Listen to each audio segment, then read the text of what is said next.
Oi pessoal, eu sou Israel Luz, sou militante do PSTU em São Paulo, atuo na Casa Luiza Maim e no Comitê Brasilândia Nossas Vidas Importam, na região norte de São Paulo. O Opinião me pediu para comentar sobre a classificação do PCC e do CV como organizações terroristas e toda essa polêmica em torno disso.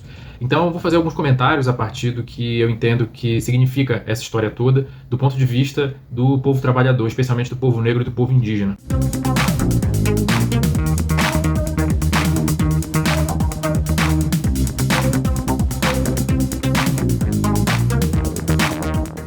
Bom, a primeira coisa é lembrar que 2026 é um ano de eleições nacionais muito importantes na América. Destacaria Colômbia, Estados Unidos e Brasil, pelo seguinte: nelas, a questão da segurança pública é um tema importante, evidentemente com as particularidades de cada país, mas esse assunto cruza as preocupações da população e cruza, portanto, a política de todas as principais forças que disputam a consciência do nosso povo. Essas eleições se dão num contexto de uma crescente agressividade do governo Trump contra a América Latina. Vamos lembrar que o governo dos Estados Unidos busca fazer frente ao avanço do imperialismo chinês na região e, para isso, adota uma linha de conquista total. Quem é amigo e quem não é muito amigo, eles tentam dobrar de qualquer jeito. A gente já viu versões disso no tarifaço, por exemplo, mas mais recentemente, para o tema que interessa aqui, a gente teve a criação de uma coalizão liderada pelo Trump e pelos governos mais puxa-sacos da América Latina, chamada Escudo das Américas. O centro dessa coalizão é combater o que eles dizem ser o narcoterrorismo, essa invenção que é uma atualização da guerra às drogas, que a gente já vai falar daqui a pouco, e que justifica diversas intervenções nos países do continente, mesmo sem autorização dos governos nacionais. Um dos aliados mais importantes do Trump é o Nayib Bukele, presidente de El Salvador. E ele é uma referência hoje para a extrema-direita continental e para o bolsonarismo, né, em particular. Tanto é que várias figuras, o próprio Flávio Bolsonaro, o Nicolas Ferreira e outros, foram a El Salvador fazer turismo carcerário, por mais incrível que isso pareça, que é visitar as prisões superlotadas nesse momento de El Salvador para supostamente replicar o modelo no Brasil. Guardem esse nome, Nayib Bukele, vocês vão ouvir muito falar dele ainda nesse ano. Esse é o pano de fundo continental em que se dá a classificação do PCC e do CV pelo governo dos Estados Unidos como organizações terroristas. Isso se junta ao contexto brasileiro, especificamente.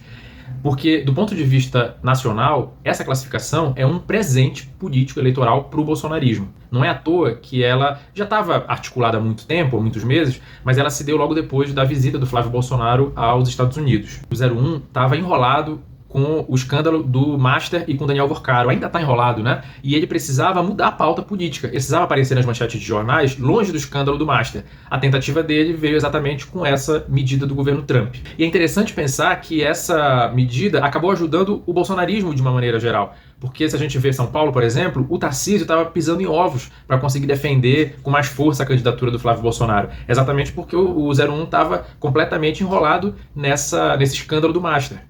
Quando vem a classificação do governo Trump, o que acontece? Todo mundo se une em torno daquilo que eles adoram, que é falar de segurança pública, evidentemente de um ponto de vista burguês, capitalista e extremamente racista. Agora todos eles têm uma bandeira para rivalizar com a esquerda, ou com o que eles dizem ser a ideia da esquerda.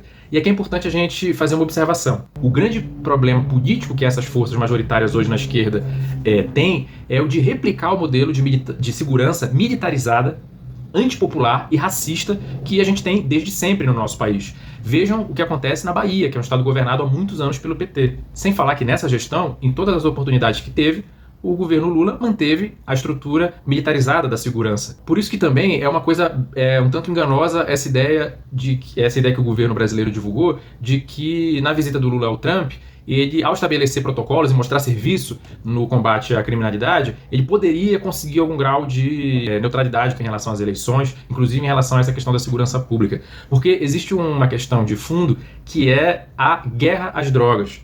Essa chamada guerra às drogas é algo que estrutura, em grande medida, as políticas de segurança há décadas na América Latina. E ela é uma invenção dos Estados Unidos. Os próprios formuladores dessa política já admitiram publicamente que ela nunca foi sobre o combate ao narcotráfico. Um cara chamado John Ehrlichman, que foi conselheiro de assuntos internos do Nixon, que governou ali os Estados Unidos no final dos anos 60 e início dos anos 70, já declarou, e essas palavras vocês podem encontrar facilmente na internet, o seguinte sobre as reais razões da guerra às drogas. A campanha Nixon em 1968 e depois a administração Nixon na Casa Branca tinham dois inimigos, a esquerda antiguerra e a população negra.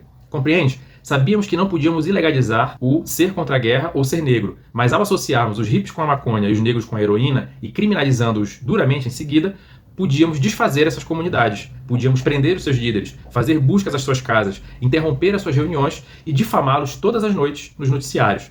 Se sabíamos que estávamos mentindo sobre as drogas? Claro que sabíamos. Aqui, nessa declaração extremamente sincera desse burguês safado, a gente percebe que, no final das contas, não se tratava de olhar a questão como um problema de segurança, de fato, ou como um problema de saúde pública, ou nem sequer nos termos moralistas que essa política sempre aparece. Significava puro disfarce para a política daquele momento de desarticulação das oposições ao imperialismo americano. Se a gente olhar do ponto de vista daqui, do Brasil, a gente pode pensar que durante toda a vigência da guerra às drogas, as facções, que agora são classificadas como terroristas, cresceram. A aplicação dessa política que vem de fora como parte de uma política chamada falsamente de segurança pública não teve nenhum efeito na desarticulação desses negócios capitalistas. Na realidade, paralelamente à aplicação dessa tal guerra às drogas, houve a estruturação e hoje o completo encontro entre o que chamam de ilegal e o que chamam de legal. O PCC e o CV estão completamente misturados na economia capitalista chamada de legal. Mais ainda, durante a vigência dessa política, as verdadeiras vítimas nunca foram as drogas. As verdadeiras vítimas sempre foram gente como o Marcelo da Cruz Silva e o Edivan Felipe de Assis, os dois pedreiros que foram assassinados pela PM na semana passada no Rio de Janeiro porque a polícia achou que uma régua de obra fosse uma arma. E isso tudo é importante para a gente refletir que não tem Estado capitalista de um lado e crime do outro. Essas coisas estão profundamente misturadas. E há muitos exemplos que a gente poderia dar aqui. Tem um vídeo passado meu em que eu cito a questão dos bicheiros no Rio, por exemplo. Mas o tráfico de drogas também é um exemplo disso, e as milícias talvez sejam o maior exemplo disso mais recente. Milícias com as quais a família Bolsonaro sempre teve estreitas relações no Rio de Janeiro. E eu quero fazer outra reflexão aqui também. Tem se falado que PCC e CV poderiam ser classificados como terroristas por causar terror nas comunidades, nas favelas, nos bairros que dominam. Se causar terror é o critério para isso, a gente deveria classificar o Estado brasileiro como uma organização terrorista. A PM em São Paulo matou em 2024 o Matheus Menezes, um jovem da Brasilândia, com o pescoço cortado. Mais recentemente, a PM matou uma trabalhadora negra na Zona Leste simplesmente porque ela reclamou ao quase ser atropelada pela viatura. Foi publicado numa pesquisa recente que mostra que uma parte importante da população de algumas favelas do Rio, onde há um grande número de operações ao longo dos anos, tem medo da polícia. Tem medo das operações policiais. 57% diz sentir bastante medo. 21% diz sentir um pouco de medo. Também o Estado capitalista causa terror nas comunidades negras, indígenas, nas comunidades trabalhadoras. Desse ponto de vista, não há Estado de um lado e crime do outro. A população negra, indígena e trabalhadora está no fogo cruzado entre essas duas forças que não tem nenhum compromisso com a vida da nossa classe e do nosso povo. Para a gente sair desse fogo cruzado, não dá para confiar em nenhum desses lados. A gente precisa apostar na auto-organização nos nossos bairros. Essa auto-organização significa solidariedade entre nós. Consciência de que o lado de lá não está a favor de uma vida digna e da felicidade do nosso povo. Espalhar a auto-organização nos bairros populares é, portanto, o primeiro passo para que a gente possa começar a acumular forças, de fato, para superar não só esse modelo racista de segurança que existe hoje e que é administrado por todas as forças majoritárias politicamente do país, mas que a gente também comece a dar passos na construção de uma vida verdadeiramente de paz, felicidade e dignidade para o nosso povo.